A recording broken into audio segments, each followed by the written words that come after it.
Marion, thank you so much for being here today with us. Thank you so much for having me. It's an honor. You are a social media content creator. You've got a large following over multiple platforms, and that is something that, I find very admirable, because even as a content creator myself, but I'm very targeted on just one platform, and to see a content creator like you in different platforms, it's very inspiring.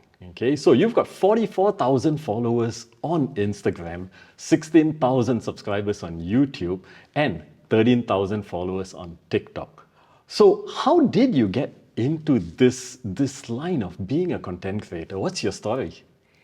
So actually, it was never my plan to become a full-time content creator. It all started out when I moved to Singapore, where I was supposed to start a job at the German school. And around 3 days before I started the job, they canceled the job. Oh, no. So that left me with a lot of time in Singapore.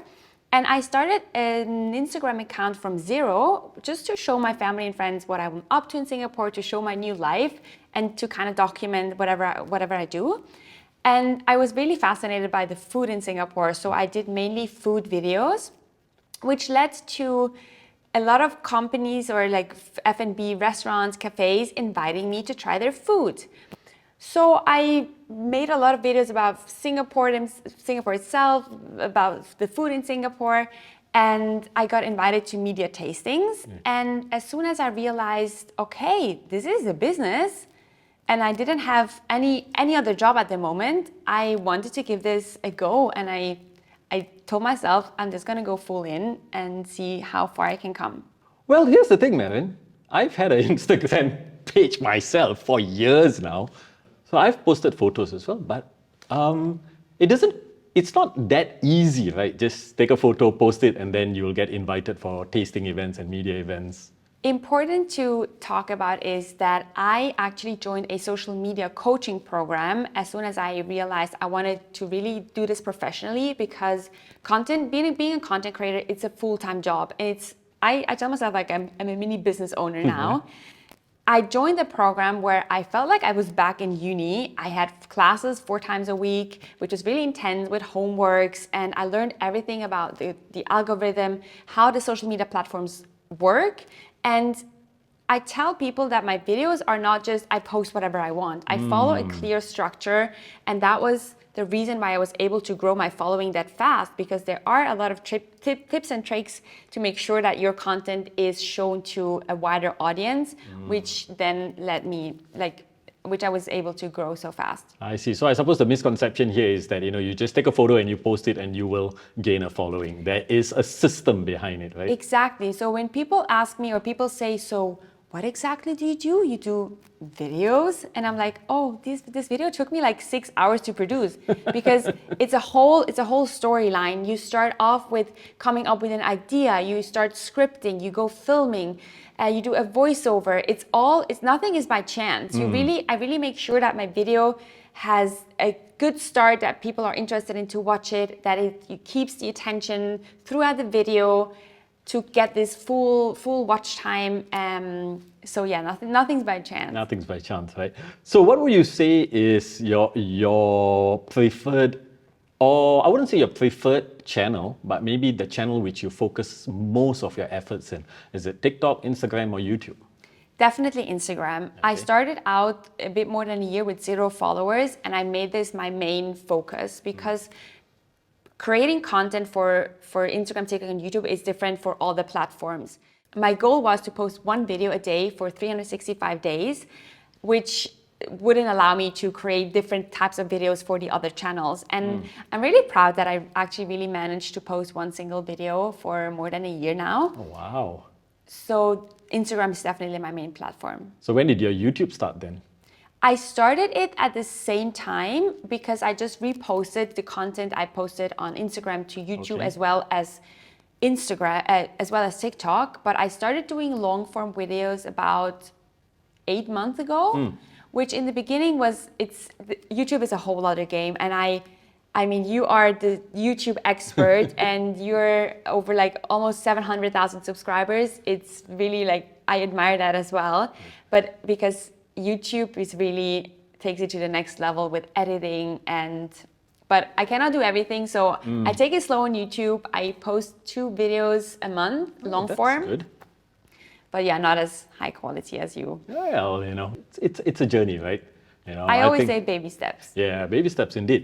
Because I think even if you go to YouTube and look at all the great content creators now on YouTube, and if you go and look back at their first few videos, pretty much all content creators started off with very bad videos and then learn along the way.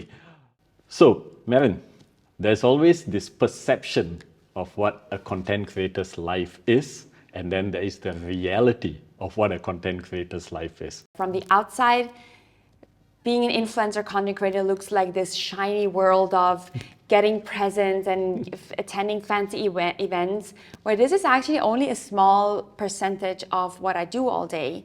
And getting paid, for example, $2,000 for a video or even more, people think I just go there, film, and then post a video. What many people don't see is there is a lot of negotiation in advance. I email with the brand for sometimes 2 to 3 weeks to find a solution about terms and conditions.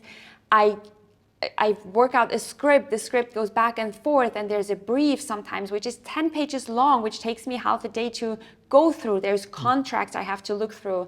You create the video, and then you have rounds of editing. So I spend another 5 hours re-editing until the client approves the video. And then you post the video, and there's a whole set of things I need to take care of when I write the captions. So this is only for one 25 seconds video. And a lot of people don't see that. And also a lot of people don't see how many hours I'm by myself. I go to events that I don't know anyone. I cannot even find the place on my own in the beginning.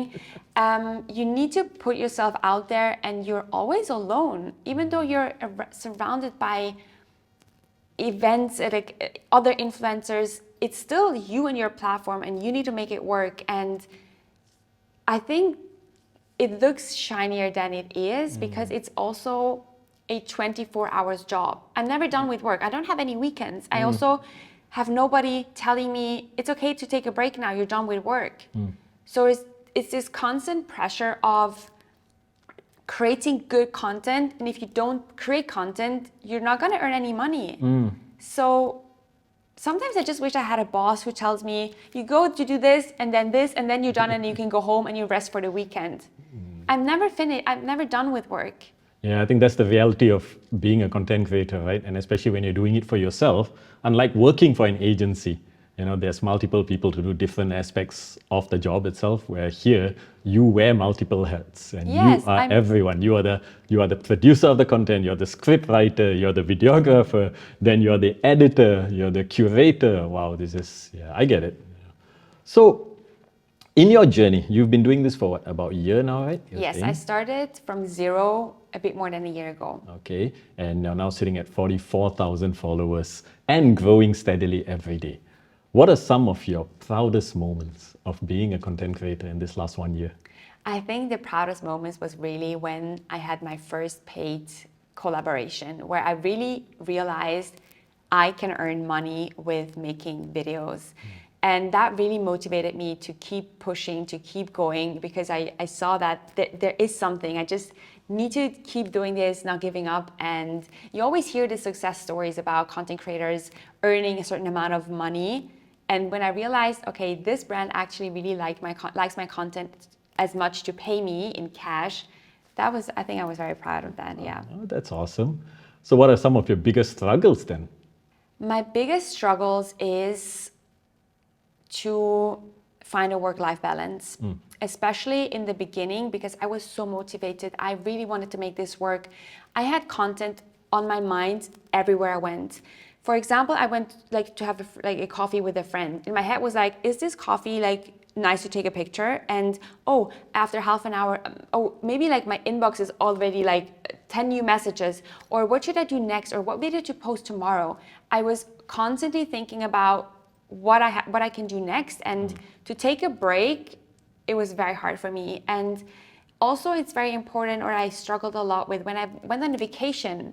I wasn't supposed to work, but I also knew I cannot leave my Instagram just for 2 weeks on it, unanswered messages. And going to a restaurant, enjoying time with family and friends without thinking of maybe I could film this. Oh, this could be interesting. What's a good shot? What's there? Oh, what's this? This is my biggest struggle still until now. And the reason why I think it's so important is you hear a lot about creator burnout, and I don't think people take it as seriously because they think, oh, I mean, what's her life like? She does some videos. But I do understand now what these people talk about, and if you don't take care of your mental health, you're in trouble. Yeah, that's actually a very good point. Burnout and mental health, because just like most people in other jobs, being a full-time content creator, takes a lot of effort, takes a lot of resource, and takes a lot of your time. And if we don't manage our mental well-being, burnout is a real thing. People think I want to become an influencer or a content creator because I want to have media packages and I want to be invited to trips and restaurants, which is great, and I really enjoy doing that.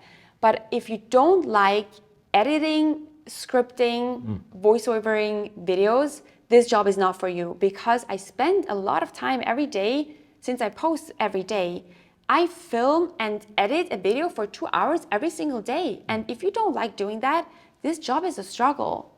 And same with attending events.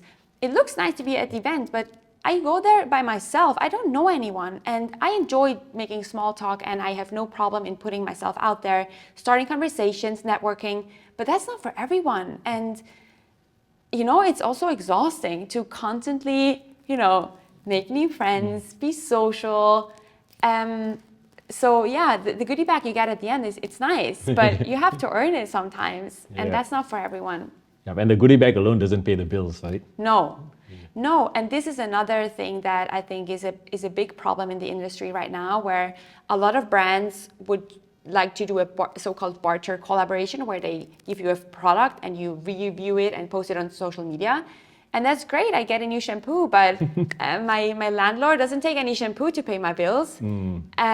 So to find brands who actually pay you in cash is a very important part of being a content creator, which leads you to a next problem, that you don't want to become a sales platform. And the more brand deals you take on, the more salesy you get. And then you don't want to lose authenticity. So the struggles between finding a balance between making authentic content but also create content that pays the bill at the end of the month. This is a challenge, and it's challenging for me every day. So how do you navigate something like this? I really try to have not more than 1 or 2 paid posts a week. Okay. And I really, of course, make sure that it fits my profile. I told myself I'm in this niche where I review food, things to do, travel experiences. And for example, I don't take on any, or very rarely any, beauty or fashion jobs. And I'm not gonna lie, sometimes this hurts my bank account, because I wish I could take this job because it was good money. But I also knew that my community doesn't follow me for any, eyeshadow review. It doesn't fit my profile. And I tell myself I'm in this game for the long run. I'm not here, I think long term, because if I take on this brand deal, it's gonna hurt my channel in the long run. So even though it's hard sometimes, I really try to have the big picture, and it's a marathon, it's not a sprint. Absolutely. I mean, makes absolute sense to me. And it sounds like what you're talking about, really, it's creating a strong personal brand and sticking with your brand, right? Because you don't want to be known for everything, and your followers do follow you for insightful reviews or thoughts on certain things. So when we talk about personal branding, right? How do you maintain a personal brand for yourself in terms of what you choose to focus on and what you don't focus on? I try to really do and review the things I like and enjoy. And this also comes down to pitching the brands I would like to work with. A lot of people think that brands come to me every day and say, hi, do you want to work with me? And there, especially, the problem I see is that when they approach you, you don't choose what you like, because you just see the good offer and the money at the end of the day, which is great because they basically offer to work with you. But that's why I think pitching is very important, because that way I make sure that in the good case and in the best case scenario, they agree on a brand deal with me, and I get paid to do a review which I choose and that I would have probably used anyway. So for example, I review, or a collaboration partner of mine is My Protein. It's not in my niche in terms of travel or like, okay, it is as in food, but it's more if it's fitness, and I don't do a lot of fitness. But I've been buying My Protein for, this is not sponsored content, by the way, it's just as an example. I've been buying it for 10 years. So it's not a struggle for me to show it in my daily routine, because I've been using it for 10 years. So I really try to make sure to show the products I use on a daily basis. So Marion, is it easy to make money being a content creator? No, it's not easy. Yeah.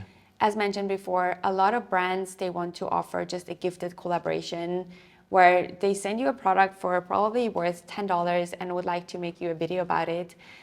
So it's hard to negotiate from a so-called barter to a paid collaboration. And because a lot of creators do this as a hobby and not as their full-time job, they're often willing to do a restaurant review just for the free food. So this makes it very hard for the creators who do it full-time to negotiate a price for it. So that's also why I wanted to have a second income stream, which does not rely my income on solely coming from brand partnership.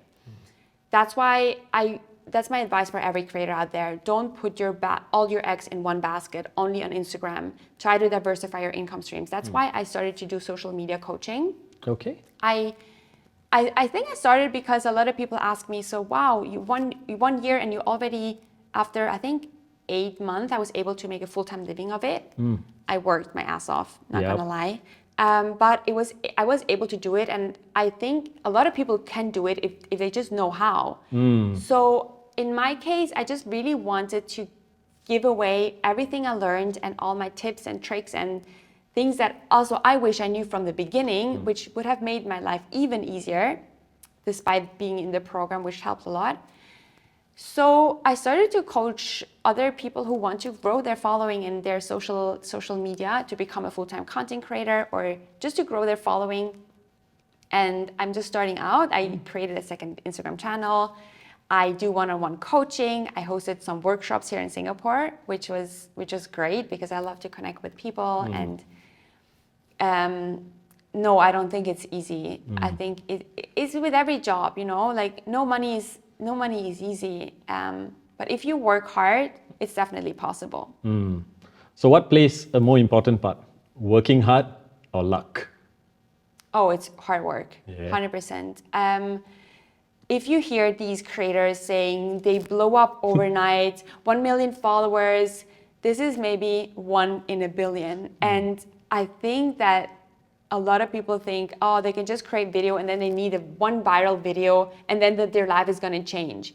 Even I had like a few viral videos with like 8 million views, and the money wasn't like growing on the plant immediately. So it is honestly a marathon, and you just need to keep going. And even if you had some viral videos and some good brand deals, it doesn't guarantee that someone's interested in your content the month later. And that's, I think, the biggest struggle for creators. Since the algorithm is changing so much, you have to adapt constantly, and you need to re-educate yourself on a daily basis. What's new, what's trending, what was happening yesterday is not interesting today anymore. And that's a good point you brought up about the algorithm changing all the time. Yeah. Because it's a real struggle, right? Because we don't get updated on what the changes are, but we have to figure a lot of it out through our own research, right? So when it comes to like a Instagram algorithm, what are the things that you are constantly studying, or what aspects are you looking into? I'm constantly I think I watch YouTube videos every single day about creators or YouTubers who make this their own business. I'm also subscribed to a program where I get lifetime data every week. Like they run their tests. They have like a lot of research going on with the whole team where they actually test things, what's working, what's trending. And I pay for these information. That's why I also feel comfortable in sharing my experience, because I educate myself on a weekly basis to give away the knowledge that is a lot of work to accumulate yourself if you don't do it. So I do research myself on YouTube with these programs. I read like articles every single week to stay on the, stay updated. Exactly that. I mean, there's a lot of work that goes on in the background, right? Exactly. It's not just the flashiness and the shininess of Yes. being a content creator and having large followers. And I think under the hood, behind the scenes, there's so much of work that you have to put in that most people don't realize, how much time it takes to be a full-time content creator. Yeah, and I think this is also sometimes a bit frustrating, especially when I moved here to Singapore and trying to explain to my people or like my friends in Switzerland what I do. Because especially in Switzerland, the content creator / influencer industry is not very well developed, and the term influencer has a very bad reputation. Oh, is it? Back in Switzerland? Yeah, a very like if I went back and say I work as an influencer, I would people would definitely look at me like, oh, one of these girls. Really? Yes. Yeah. And whenever I try to explain my work, I feel like nobody really understands how much work it is, and they see the cool stuff I do and the places I can visit, and they don't see the work behind, which is sometimes a bit frustrating because they think, oh, she was just lucky. And I'm not saying that, luck is always part of the game, but I don't think I was lucky. I really think that I worked a lot. There was days and weeks where I would probably sleep for like 5 or 6 hours for weeks because I just really wanted to make this work. Yep. And I do think that as a content creator, if you work hard, you will eventually get rewarded. But it is hard work. Yeah, you know what they say, right? You make your own luck. What people see as luck, it's actually a lot of hard work in the back, in the back that generates all the opportunities in the first place. Yeah, sure, of course, once in a while, something may come your way, something unexpected, but that's also because of the foundation that's already been laid, the work that's already been done. And also something is that a lot of people don't know about the brand deals I got. And that was the reason why I started earning money, even with a small following, is that I pitched to brands, or started to pitch brands at a very, very early stage. And trust me, I sent out 50 emails, I wouldn't get a single reply. Yeah. And I get so many no's all the time. And I think this is also something not everyone can handle very well. All the no's and also the negative feedback, and especially like talking about hate comments, being exposed to, there's so many mean people out there in the internet. And if you cannot handle this side, you're not gonna make it in this world. Because I've been commenting, people have been commenting on my videos, stuff like, I've never seen you in my life. What has happened to such a person? And I can really laugh about it. I think that's good. It's also in my character where I can just say, you know what? I feel very sorry for you because you must be a very, very sad person to comment on that you don't even know me. But some of the comments, I need to take a moment to, okay, this is just a stranger who doesn't know me. But there's so much of judgment being put forth. It's brutal. The internet is brutal. It is. The internet is a very brutal place. And I think, behind closed doors, people on a keyboard just typing, just say stuff that without realizing can actually cause a lot of damage for some people, because it's an attack on someone's personality. It's an attack on someone's identity, and not everyone can handle it, right? What are some of the most brutal comments that you have received? I think, for example, it was a fun video of me standing in the bus saying, I'm very tall, so I hit my head on the handles, It was really like a 7 seconds fun entertainment video. And people would comment, you stupid racist bitch, go home to your country. Oh gosh, that's really mean. Okay. Oh my goodness. Yeah, and my content is not that polarizing. So I think whenever someone says go home to your country, I'm like, am I not welcomed in Singapore because it's really like my new happy place? Then I feel like, oh, no, I don't want to go. But go home to your country. Just like unnecessary, like, stupid bitch. Yeah, that's What? Why? That's really mean. Yep. But yeah. Well, I apologize on their behalf. I don't know who they are, but you No, know. I feel really sorry for these people. Yeah. They must be very unhappy. Yeah. So, how do you deal with these kinds of negative comments? I mean, I'm sure it's reached a point where you brush a lot of it off, you know, and you have your whole process. But I'm sure once in a while, one or two comments do still strike, you know, deep and strike hard, you know. And then how do you overcome this? What's your process like? I think I can overcome it very fast because one of my rules I set to myself is I only post content that I'm confident in posting. And even if it is, for example, I got some hate comments on a video I said, overrated things in Singapore. And I only post this video and the facts I say there, I truly believe, and I think it's, for me, this is overrated and this is my opinion and that's okay and not everyone needs to have the same opinion. But if you are unsure about what you're posting and then you get a comment like this, it makes you feel very insecure about yourself. So that's why for me, I need to be 100% confident in what I post so that I don't get affected by the negative hate comments. But then in the end, when I feel like when it hits me and I just send a screenshot to my mom and say, Mom, everyone's being mean to me. And then she says, stupid people, don't listen to them. And then everything's fine again. But yeah. Moms are awesome, right? Moms are the best. Yeah, moms are the best. So, Marion, what are some, in your opinion, you know, what do you feel some of the biggest misconceptions about being a content creator? I really think that the biggest misconception is that it's easy money and it's a fancy lifestyle without working hard.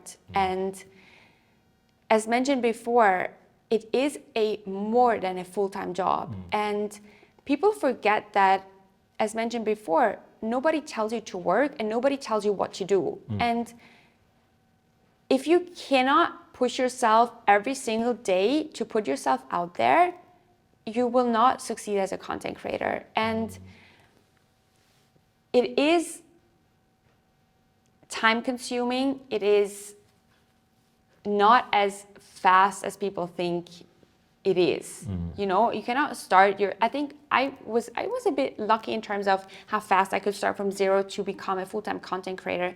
But I know creators that they post videos for years and nothing happens.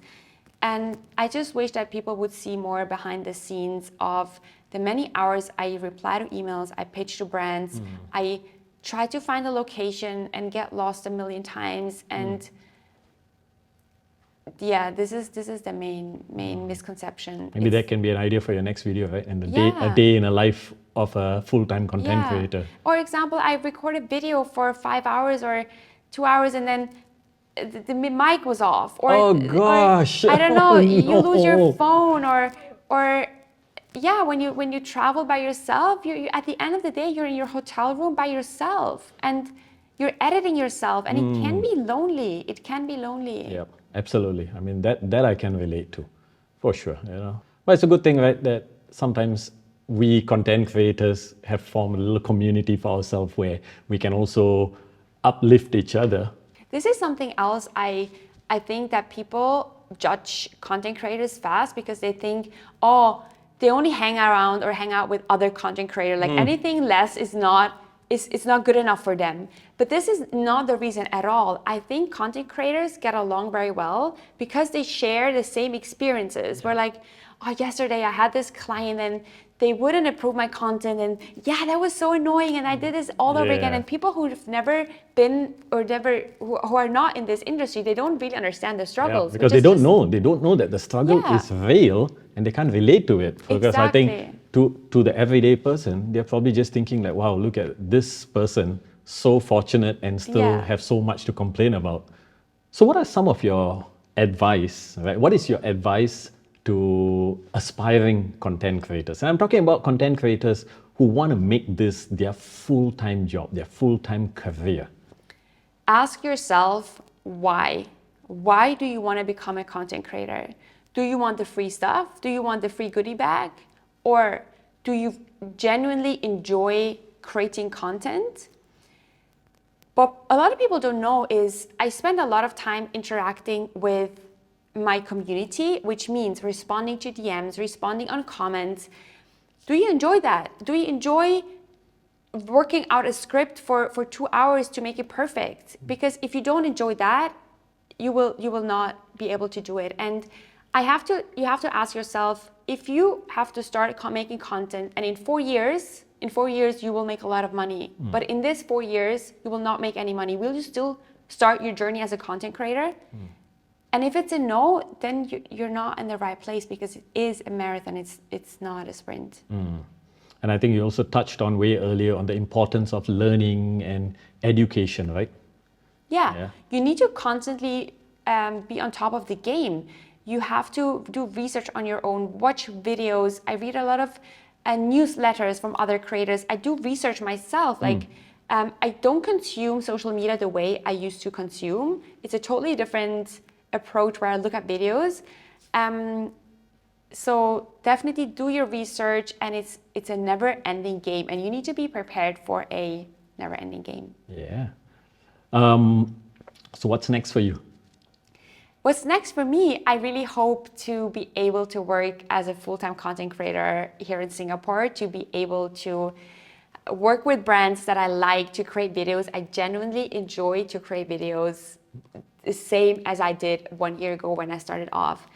And I hope that my social media coaching will take off as planned. It has been going well, but it's a lot of work. I also create videos for my second page now, so it's even more videos and more content. I hope what I generally enjoy is connecting with people like you, to speak on podcasts, to be invited to panels. I've done some panels lately.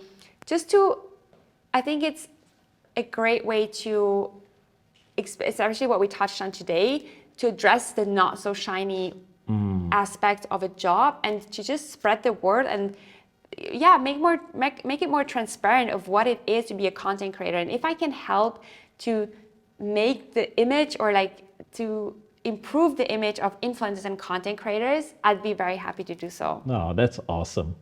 Any secret projects that you're working on that maybe you can, Yes, give a hint about? There is a project. I'm not gonna talk about it in the next 2 weeks, but in the long run, there's gonna be a launch where I hope to be able to help even more of you. There is something going on. I'm really excited to tell you more in a few weeks. Cool. In a few weeks' time, we'll follow your channels and we'll wait for that update. Exactly. Right. So Marion, last question for you before we bring this to a close. So let's say, all right, you are now given the opportunity either to go back and meet your younger self to give some advice, or to go to the future and meet your older self to ask for some advice. Which would you take? I will go back to my younger self and tell myself everything will be okay in the end. And if it's not okay, it's not the end. And everything happens for a reason. As long as you keep going and you keep pushing, you will find your way. Oh, that's awesome. Marion, thank you so much. Thank you so much for being here today, for sharing, your insights, your journey, the rewards of being a full-time content creator. And I think most importantly, to me at least, it's the real struggles, the real life of being a content creator, and to create this transparency and awareness of what it's like being a content creator. Thank you so much for being here. Thank you for having me. It was a pleasure.